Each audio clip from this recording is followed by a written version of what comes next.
ci la ñuy continuer déggoo li ma la wax de duñ fi andi dara. d'accord chapitre justice bi ñu dugg ci. jàppal li ma la wax waa ji pour mu andi fi dara régler il doit nettoyer son entourage su ma déggee xayran su ma déggul xayran. d'accord il n'a qu'à former une autre équipe compétente dévouée à la cause de ñii ñëwuñu pour liggéey.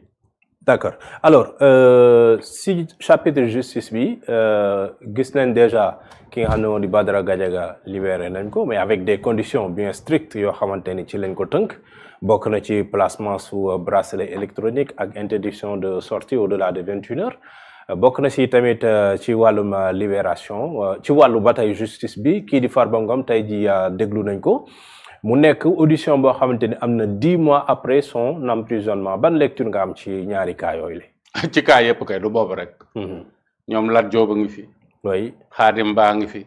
Dan Sarr a ngi fi. Tahibou Sarr a ngi fi. Samuel Sarr a ngi fi man xaw ma sax ñii lu leen Sarr yi def. ndax Sarr yi bëri nañ ci lool moo ma jaaxal. xëy na say doomu bàjjan lañ. xaw ma de xëy na seen i doomu bàjjan la waaye yab nañu ñuy sant Sarr de xam naa ne. Sénégal moo mel noonu. mais léegi le problème mooy. man ni ma ko gisee l'État est en train de commettre un crime sur ses propres citoyens. comment ça un crime. comment un crime nit ku deful waxul nga jàpp ko tëj ko 10 mois saa nga mas koo woo wax ko lu tax nga wàcc ko fa rek fàtte ko mais et sa liberté.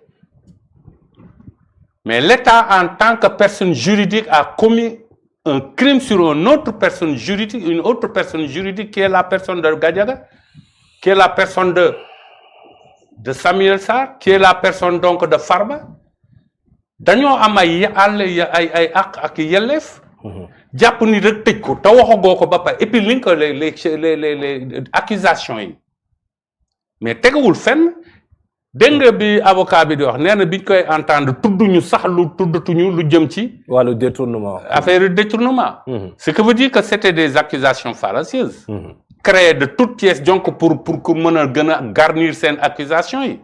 nga defa ni tege na fenn loolu noo ko tudde non noo ko tudde jàpp ni di ko ratt tëj comme kuy tëj ginaar te waxoo ko dara lu dul jàpp ko tëj ils ont fait la même chose avec Lat Diop. tëj ko 14 mois ba mu neex leen ñu génn ko takkal ko bracelet ni ko doo génn sa kër te ba léegi waxuñu ko lu tax nga luñ ko tëjee mais sëñ bi loolu c'est un crime séquestration la et la séquestration est condamnée par la loi et l'État a séquestré ces gens-là sans raison mais Badara Gadiaga liñ ko tëjee benn waaye ñëw fi toog wax mu ni ko jàngal nga mu lu ma xamul woon client ak xawma lan prostituée ak client mu ne ko jàngal ma lu ma xamul woon ñu jàpp ko yóbbu ko ban demee ba ci biir xam ne buñ ko téye daañu téye ko andi wax ja ñi bàyyi wax jooju dem di fouiller ay comptam kii di ko accuser naan ko kii di ko accuser loo xam ne rien n'est vérifié mais c'est un crime mais je me pose la question man ba sëñ bi yi magistrat ñeme nañ yàlla de bilaay ñoo ñeme safara. ci naka. ku tëj nit ci ko ay fen boo dee ñu lakk la ak koo doon. ak yonent boo gëm. non dama lay wax rek il faut que ñu duggaat ci benn domaine parce que dafa am yoo xam ne c'est trop. waaw mais yow da nga bëgg maanaam wax ni daal ñii ñu jàpp ni yëpp defuñ dara daal. nee ma luñ def Badara Gadiaga yaa ko seetaan kenn nettaliw la ko Abdou Nguer yaa ko seetaan kenn nettaliw la ko benn waaye dem créer benn compte tuddi ko Abdou Nguer 2 wax ci bind ci ay bindam ñu woo ko mu ñëw lii ma lay wax ni Abdou Nguer a ko wax gémmiñam sama nopp. waxuma ci télé de maa ngi moom ñu toog damaa dem seeti ko prison mu expliqué il a dit la même chose en conférence. moom la wax fépp man kay damaa ko dem seeti ko ça a pris ay à peu près 15 minutes wala yu demee noonu yu ñu waxtaan mu leeralal ma lépp ni ma wax ma loo xam mu ni ma waa ji musuma ko gis xaw ma ko xamuma ko keroog bi ñu ko convoqué tribunal ci laa ko mas a xam ñu ni ko kii waa ji ñu laaj ko mu ne xaw ma ko dama koo fan gis ni man bëgg naa ubbi compte yu am ay view ma jël turam di ko ci def bind ci.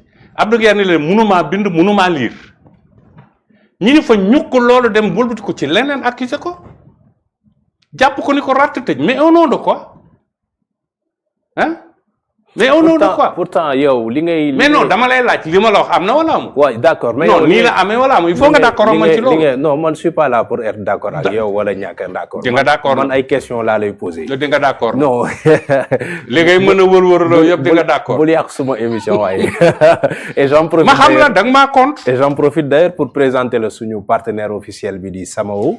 C'est le partenaire officiel du groupe Erifay Média. di suñu sponsor officiel. d'accord ndox mu sell ndox mu kon xool leen ko fii. voilà mu ngi noonu mun nga ci ñam benn gorgée. non dinaa ci ñam bu baax xool leen ko. donc ndox mu woyof la gu bëri magnésium ay ferñeent yu am solo. te boo ma waxloo ba sama dënn tàng. xam voilà nga jël ci naan quoi. non camion laa ci yóbbu parce que tàngoor wi benn bouteille rek c'est disponible dans le marché loo si jël doyul incha allah. da nga ko bàyyi xel bu baax a baax mais Medoune pourtant yow li ngay wax ni ñoom ñu fi nekk à peu près ils disent la même chose parce que dañuy wax ni que ñoom bi ñu ñëwee le justice doog a am ministre de la justice dégg nga ko Yacine Fall mu dem assemblée taxaw xamle ni en quelque sorte li fi daan am tuddul justice mais avec Pastef réew mi kenn mu ñu fee taxaw ni justice amu fi. ban justice a fi am.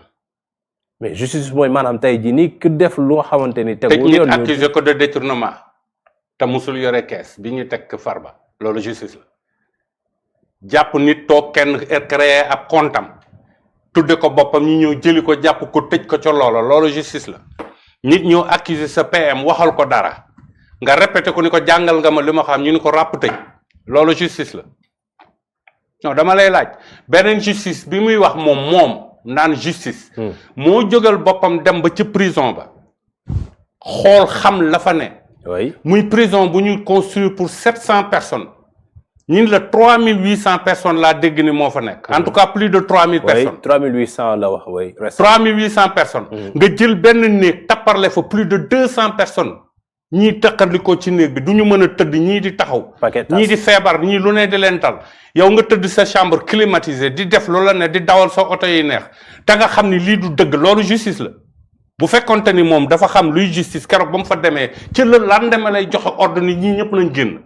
ndax ay doomu aadama fa ñoo fa ne di souffrir tëj nañ fa loo xam nit ñoo xam ni defuñu fa dara lu ñu leen fay tëje un exemple que je donne mooy Cheikh Omar Diagne nee na am na ku mu fa taseel bañ ko fa téye 4000 francs moo tax ñu tëj ko fa 4000 waxi Cheikh Omar Diagne laa lay répété de nee na 5 ans ngi nii ñu téye ko fa loolu justice la te pourtant dem na fa xam réalité yëpp ñu jox ko doléance yi wax ko problème yëpp waaye comme bu mu ñu fontoo waay bu ñu fonto mais alaaji tamit bu ñuy doxal si justice da ngay jàpp bala ngaa téye nit di ko téye da ngay enquête ba téelu wér nga woo ko ba mu ñëw nga di ko sëñ bi lii lañ la tuumaal preuve yaa ngi nii firnde yaa ngi nii lii la lii la mais mu doon loo xam boo ko yëkkatee won ko doomu aadama yi ni lii kat yàlluwul maanaam lii kii li mu def war nañ koo teg yoon pourtant Ousmane Sonko loolu la wax récemment moom demee. waaye waxuñu la lu ñu wax xam nga. ndeleen di wax ku ne mën na ko au moins il y a une volonté quand même du on s'en fout de ce qu'il appelle volonté waa ji daa xam luy volonté. c'est ce qu'il a dit clairement devant les députés en disant que tey justice mënu fee nekk di jàpp nit teg ko ci barab naan da ngay wuti ay preuves yu kenn xamul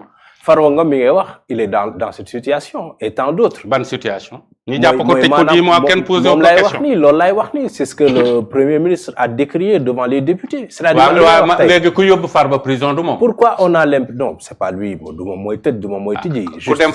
ku dem añam ni ko saa yéen bi tey jii ngeen koy mujj a élire jarul ngeen ko élire moo ko waxoon. mais taxul mu wëlbati ko dem feneen ni man le poste ministre de la justice.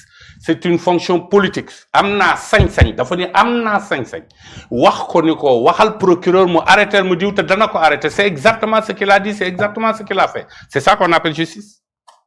kon yow gëmuloo séparation des pouvoirs. jamais musul am en Afrique te dafay war a jóge on en a marre 65 ans ñi jàpp nit ñi di leen torturer y a l'exécutif qui a toujours la main sur la justice di ci dominer ak di leen xoqatal dana fi jóge. parce que lii mënut a continuer lii moo tardel Afrique ba mënuñoo booloo mënuñoo avancer. jot nga un politicien bu ñëw dikk avec ta façon de faire du banditisme ci kaw nit ñi di terroriser nit ñi au nom de quoi bañu ma ko tëj jaaw ñu ko jàpp mais lépp na tegu ci yoon mu leer nañ nit ñi moomoo leen. et l'assise des. te yow li ma ci naqari mooy moment bi ngay tëj ki am na ñeneen ñoo xam ne xam nga ñu def lu ko yées ba pare nga làq leen mais sëñ monsieur Samb yii dafay war a jóge 1960 ba léegi nit ñi di jooy problème mu justice te nag kaa mi yëgale leen ku ci def politique ba accès au pouvoir yaay gën a yées ka la jiitu woon nga defoon au temps de Abdou Diouf dana def yu mel nii mais daawu ko def ñii ñëw gën a yées ñëpp di jàpp nit ñi di tëj comme ku wax ñu tëj la. non mais la situation n'est pas comparable. am quel que soit ak lu mu ci mën a doon dafa am yelleef ak àq yoo xam ni doomu aadama yàlla moo ko jox nit joxu ko kenn constitution joxu ko kenn constitution deful lu dul consolider ces droits là. ñu organiser ko consolider ko pour nit ñi mën ko sàmm mais ak droit bi yàlla moo ko jox nit ñi joxu ko keneen joxuñu ko. D'accord. Mais au nom de quoi ñuy jàpp nit ñi di leen tëj ak di leen torturer mais dafay war a jóge. Et parlant de la justice Yacine Fall toujours ministre de la justice annoncé na ci loo xamante ni dégg nañ ko assemblée nationale mu mel ni dañuy tijjiwaat dossier Ousmane Sonko Mame Mbaye Niang bi nga xamante ni jugé woon nañ ko ci wàllu diffamation ba condamné woon ci Sonko mu waroon a fay 200 millions yoo xamante ni amende la mais gis nañ ni dañ koy tijjiwaat et aujourd'hui est-ce que vraiment mun nañu taxaw ci enjeu yi parce que dafa mel ni dafa ñëw ci jamono joo xamante ni ñu ngi gis 2029 en ligne de mire déjà ñu ci bari ci politiciens yi ñu ngi regroupé wu pour les élections l'élection présidentielle de 2029 ci wàllu réouverture dossier Ousmane Sonko Mame Mbaye Niang ban analyse nga ci am. Voilà premièrement mooy